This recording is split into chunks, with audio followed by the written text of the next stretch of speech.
Today, in mid-February, it's a very busy time. It's seed sowing. I'm a little bit late. I like to get things in like the chilies, the tomatoes, on my windowsills in the warm to really get the most of the growing season. So today I'm just going to run through pointers to getting the best results for seeds. First off, I think it's good to have a good storage space for seeds. Now, I've always trying masses of seeds, and over the years I get a mass build-up of old seeds. And really it's not good because old seeds just don't germinate nearly so well as new ones, and it varies how long a seed is viable depending on what it is. And there is a very good chart which I use from my favourite book on vegetable growing, and it gives you the actual time length they reckon for seeds. Now, I've looked at some of the USDA university ones where they do research into these, and they do vary a bit what people recommend. But for instance, something like onion seeds, they reckon just has a viability of 1 year, whereas something like radishes, spinach, cabbage, 5 years. But obviously these are just guidelines, because when you sow an onion seed, which they say is only viable for 1, you might get a 30% germination instead of 100%. So it doesn't mean to say that you have to chuck all your seeds away. If you want to be sure, you can just do a few and do a germination test and just see how they come, or you could just sow them a bit thicker. But I have a seed cabinet which I put my seeds in, and I'm trying to be much more rigorous and to chuck out or give away or just sow massively thickly older seeds. Ideally, you should keep seeds in a fridge with a bit of desiccant in them so they don't get too moist. That would be the best scenario. But my fridge hardly has room for the food, let alone all my seeds. So I have this system of a seed cabinet, which I got from eBay, and it works really well, I think, and it looks quite nice. And it's in quite a cool room. It's in my sort of outer office stroke potting shed, so it's not too hot and dry. So just check the age of your seeds. But I have known seeds germinate that have been 20 years past the sell-by date, so don't necessarily chuck them all out. So having got your seeds, then obviously a good thing they need is they need moisture to germinate, essential, and they need the right temperature. And again, I look at charts and see what seeds need what germinating temperature. And I've got all different germinating temperatures. By my oven on the granite, it goes right up to sort of 18, 19 degrees C. And although it's not light there, seeds don't normally need light to germinate. So I've put my cucumbers there, which will germinate in a couple of days. And as soon as the leaves come out, then I'll move them out to the windowsill, which will be more like 14, 15, 16, 17 degrees, depending on the temperature outside. And so I've got my arga for the hot ones, and I might actually put my peppers and tomatoes there for a bit, because at the moment it's still only 14, 15 degrees at night on the kitchen windowsill. And then I'll move them to the windowsill as soon as they've germinated. So the windowsill is then the next step down. And then I've got my other greenhouse, which I've got a heated mat on, and I put some of them on there, and I can regulate that heat if I want the next step down. And then a lot of them are just here in the greenhouse here. Now, it was something like, I think 1 degree last night, 2 degrees, but it's going to get warmer. And in the next few days, it's suddenly going to heat up quite considerably. And in a greenhouse, even though this isn't heated, it catches the sun as soon as it comes out, and it goes up to quite high temperatures. You get 15, 18, 19, 20 quite easily at this time, and it drops down at night, but it keeps the compost quite warm. So what I do and then when I'm starting to sow is what tray to use. Now I use these old polystyrene trays mainly, which I got from my mother, and you can see they've got holy bottoms, as have these. And these ones you can see I've actually cut smaller, and the reason I've cut smaller is so they all fit neatly on the metal trays on my windowsill, and so they go all the way along there. And now polystyrene is a no-no now. People don't seem to make many things in polystyrene, certainly not seed cells. But Charles Dowding, I remember he saw me using them somewhere in the paper or something, and he said, "Where did you get them from? Where did you get them from? I can't get them anymore." And it is impossible. We both tried and we couldn't. But my mum gave me these about, well, she's been dead for 6 years, and she must have given me these about 20 years before that. So they do last. They do erode slowly, but they do last for a long time. And I hope these will, some of them will see me out, really. But Charles Dowding sells these ones, which are plastic cell trays, again with holy bottoms. He does them in all different sizes. I do have a bit of a gripe with these because once you've got your little plant growing in there, it's quite difficult to get them out. With these, it's got much wider bottoms. You can just push them out with your finger. With these, I have to use a pencil or a twig to push them out. So it's not quite so satisfactory. But okay, they're plastic, but they will last forever, longer than these jobs, I'm sure. The next thing is the compost. Now, obviously in the UK, we've got this big anti-peat campaign, and we can still use it on commercial nurseries, which is great. I actually don't think that we should be banning peat just yet because we haven't got a really good substitute. I've done a whole YouTube video on peat, the pros and cons, but in horticulture, it's something like it uses 0.003% of peat, and there are better ways that we can make it more sustainable than by stopping it in horticulture. And so I still buy peat compost. I get it from a wholesaler by the pallet load, and many commercial growers still do and will do until we're forced to stop. And then by then, hopefully they'll have done research and have got a really good substitute. It just holds the moisture better. You don't have to fertilise so much, and it holds the air better. So it is a fabulous germination thing. I only use it for seeds, nothing else, and I find that really lovely. So then, having filled my pot, but first of all I put my compost into a wheelbarrow if I'm doing a lot. I moisten it really well. When it's cold, instead of putting cold water, because our water's from a spring, so it comes up pretty cold, I put warm water in as well, so it's a nice warm temperature, because we do need the warmth.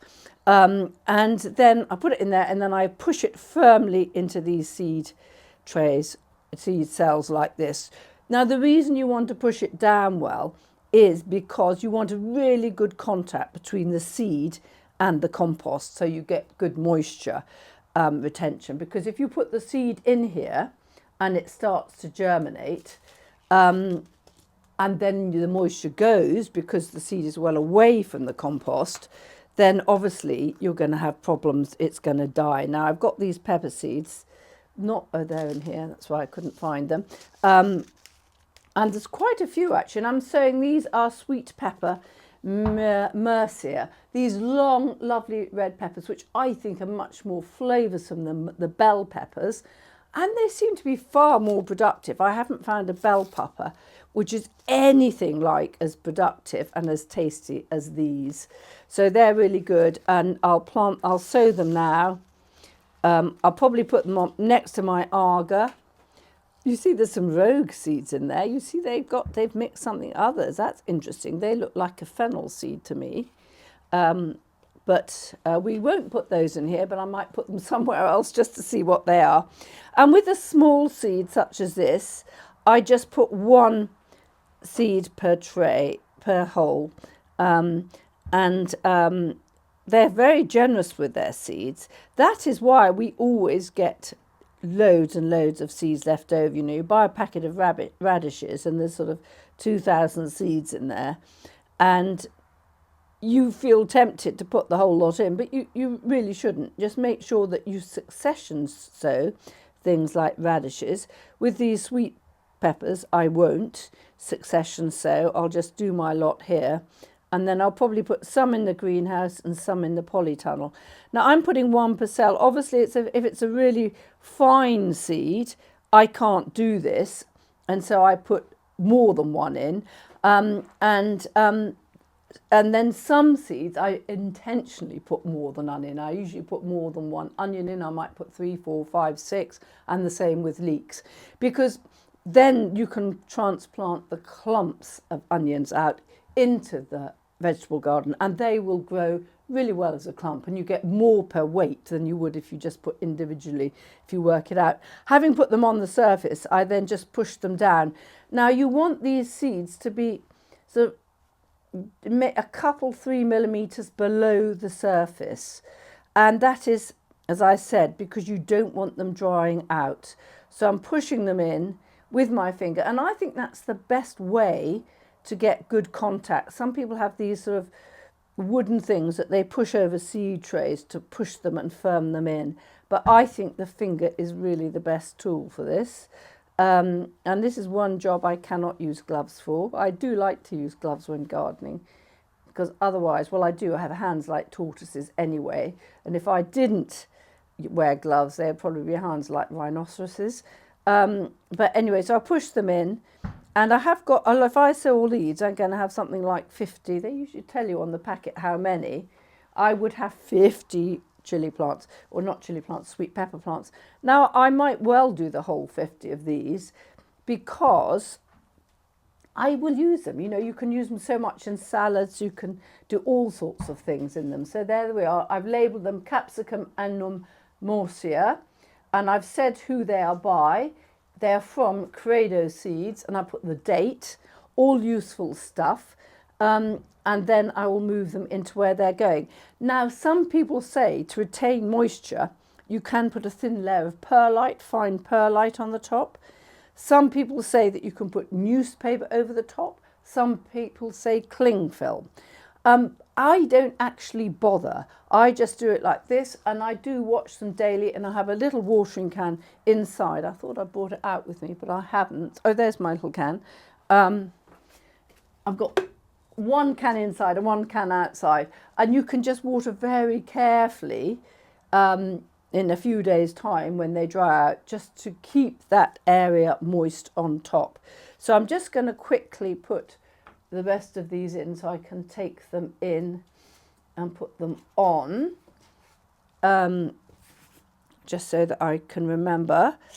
And I always think when you've got a glut of vegetables, well, A, they're nice to give some away if I've got too many sweet peppers, but you just then, you know, start making pepper soups, pepper risottos.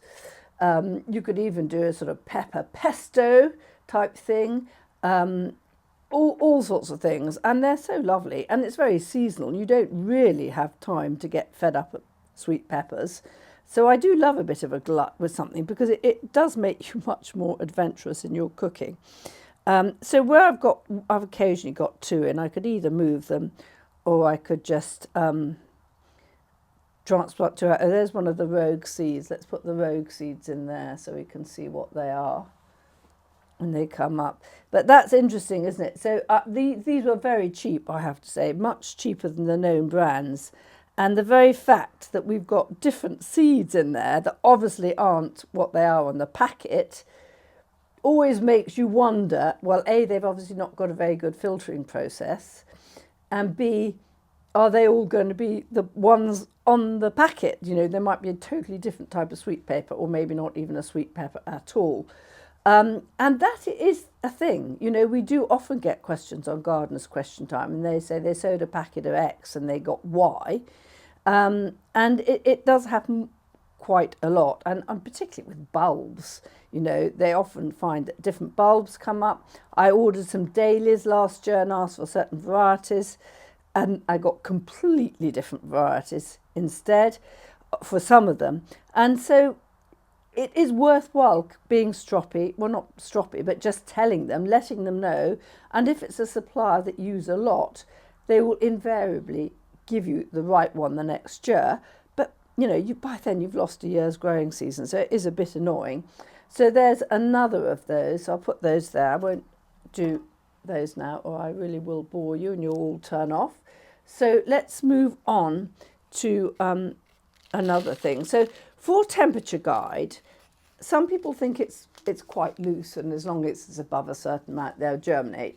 Well, that is true, but you must also realise that when they're at their optimum temperature, they will germinate quicker and they will get a bigger plant.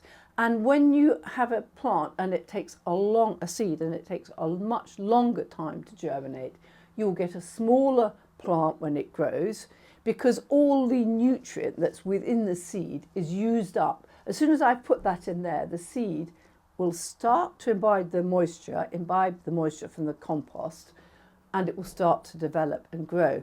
So if you put a seed in there and it's cold, it imbibes the moisture and it can rot if it's too cold and not germinate, or it can slowly produce a much weaker plant. And that weaker plant will never usually catch up to the ones that have germinated and grown well. So that is worth getting the temperature. And so for this, I use the USD extension zone table. And the American universities, a lot of them do really viable research for amateur growers, for professional growers. It's well researched, and it just tells you. So we have just done pepper, and they're saying it's 65 to 95 degrees is the range, degrees Fahrenheit, or 18 to 35 degrees centigrade. So obviously that's going to go on the agar bit to start with, and then go onto my windowsill. And the tomato, which I'm going to do, the sun gold, which is a favourite, which really, it's not too sweet, it's got a bit of acid to it. It's really taken everyone by storm. Mary Berry loves sun gold, and she always says she always grows sun gold. And I totally agree with her. And so that needs between 15 to 29 degrees centigrade. So it would just about go on my windowsill, but I might just put it on the bit by the agar first and then move it back, or that's 60 to 85 degrees Fahrenheit. So it is worth downloading some of these charts and keeping them for referral, because it does help you get better germination and healthier plants. So we've done this, and now what happens next? Well, you put them out, and I noticed with some that I sowed last weekend, I had a little bit of mouse damage. So I do like to come and watch them, because mice will come in and eat some things and not others. So now I've known those, I'm going to put them, the mouse prone ones, which were lettuce, surprised me. I've never known mice eat lettuce before. I'm going to put them up with my broad bean seeds and my pea seeds, which are in the other greenhouse, and they are on a table that overhangs its legs. So the mice cannot run up the legs and get onto the table because of the overhang. So they're going to go up there. And then the other thing when they start to germinate particularly is slugs, and slugs will easily get up onto my benching and eat here.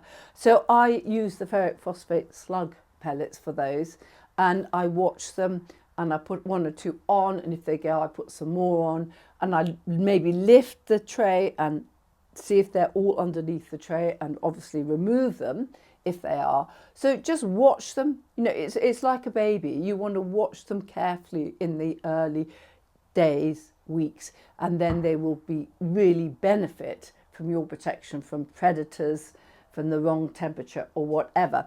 Now, there was a big phase, I remember, for pelleted seed that came in, and this was really developed for commercial growers. So when they were putting seeds in with a drill, instead of having some tiny little seed, they became a sort of manageable pellet about the size of a pea, that sort of size. So the machines or drills could put them in at the right spacing. And they sort of spilled over into the amateur market. But actually, they don't help germination in any way. They make them easier to handle. But sometimes the germination is not so good even when they're pelletized. So don't think because you're spending all this extra money they're going to be better. And unless you had very poor manual dexterity or bad eyesight or something, I would tend to leave them out of the equation. I just don't think they're worth it. Now, some seeds are notoriously difficult to germinate, and I think I would put parsnips in that, I would put parsley in that, and I would probably put celery and possibly carrots in that. And that old adage is parsley grows where the woman dominates, I think we can disregard. And what it is those seeds, they will, when they are ripe, the seeds, when you harvest the seeds, the embryo inside the seed is actually not fully developed. So as soon as I sow a carrot seed and I put it in my moist compost, then it will imbibe the water, and instead of starting to germinate, the embryo in the seed will start to develop fully, and then it will start to germinate. And that embryo can take a good 2 weeks to develop, so you won't see any movement usually for 2 weeks, and then they slowly start to germinate. So the reason, that's one reason I think that sowing them in cells is so much better, because obviously if you plant a parsley seed or a parsnip seed or a carrot seed and it's taking a month to germinate and it's outside, and then you suddenly get a massive rainstorm, or it's suddenly very dry, or suddenly a rabbit comes along and scuffs it up, then it's far more vulnerable to the elements and pests. So you just have to watch them. Now with parsnips, I do find that the new F1, Countess and Gladiator are much more vigorous plants. So because they're F1 seeds, which are more expensive, you can sow them as late as March, April, even the beginning of May, and you will have pretty big parsnips by the time you're lifting them after the first frosts. So really, and with the parsley, I do make sure the compost is warm. I usually put them on my heated mat, and I will expect them to take that long to germinate, and they're fine. So they don't give up with those, because they're 3 really good crops to grow. So do those. Now, the next element is plastic. Everywhere we have plastic pots. You can see around here I've got them growing everywhere, and we put in the UK 500 million plastic pots into landfill every year. Now all my pots, I've never bought a plastic pot in my life, and I doubt many home gardeners have, because we just reuse the ones, and that's what I do. But there is a very good company who are now experimenting with wool pots, and these are the lovely wool pots. Now, you see, they have advantages in many ways. First of all, you can see they do look rather nice, and I have to say I have cheated a bit. I have given, when I go out for a meal with someone, I often take a present. So I might take a lovely plant, or maybe this one that's growing in a plastic pot, and I'll just put this on as a cover, because I just think they look so nice, you know, like a little geranium in the house wearing that wool pot. But he has not developed them that. He has developed them, the guy who's put a lot of research into this. Because wool is now no longer really a crop. The sheep are shorn, and then it all goes to landfill or whatever. It's not sold as a crop. It's not viable. But so he's developed these. Now, one of the good reasons for these is when you plant it in the ground, it slowly rots off and the roots just penetrate into the soil. So that's really nice. There's no waste, whatever. Also, when you're growing them in wool pots, they did experiments compared to other types of pots. And because there's a lot of air, as you can see, will get through this lovely pot, it's effectively air pruned around the edges. So with a plastic pot, if you pull out any plant, you will see all the roots lining the sides. The roots hit the side and then stop. But with these, they don't. They're much more evenly dispersed through the compost. And apparently they got, in the trials they did, apparently they got a lot better results with those pots than with plastic pots. And I queried with him, I said, well, how on earth does a potting machine cope with this? Because you know, when they have commercial nurseries, you have these potting machines and you have someone at the end and someone feeding in, and you can pot up hundreds of plants an hour. But they have also done enough research so that they do work with maybe an adapted potting machine. So commercially they're hoping to. Now, because it's just like a little sock really when you get it out of the box, you have to really pack the compost down to make sure it does sit on the ground.